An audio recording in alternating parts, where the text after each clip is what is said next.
రాజు అనే ఒక school student sixth class చదువుతున్నాడు. సమ్మర్ హాలిడేస్లో వాళ్ళ తాతగారి ఇంటికి వెళ్ళాడు. వాళ్ళ తాతగారు రాజు కోసం ఒక మంచి కూలర్ కొందామని ఒక పెద్ద స్టోర్కి వెళ్ళి ఒక మంచి కూలర్ సెలెక్ట్ చేశారు. రాజు ఆ కూలర్ పై 1 year వారంటీ అని రాసి ఉండడాన్ని గమనించాడు. అప్పుడు రాజు వాళ్ళ తాతగారితో ఇలా అంటున్నాడు, తాత, వారంటీ అంటే ఏంటి అని. ఇంతకీ వారంటీ అంటే ఏంటో మీకు తెలుసా? వెల్కమ్ టు కిట్కాన్ academy, the money and business school. మనం ఏదైనా ఒక కొత్త వస్తువు కొన్నప్పుడు ఆ వస్తువులపై కంపెనీ లేదా ఆ వస్తువు అమ్మిన షాప్ వాడు 1 year వారంటీ, 2 years వారంటీ అని ఇస్తాడు.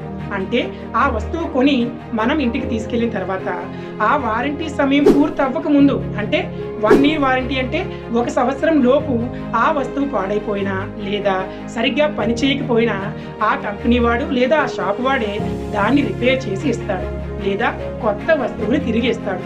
అందుకే ఏ వస్తువు కొన్నా ధరతో పాటు వారంటీ కూడా చెక్ చేసుకోవాలి.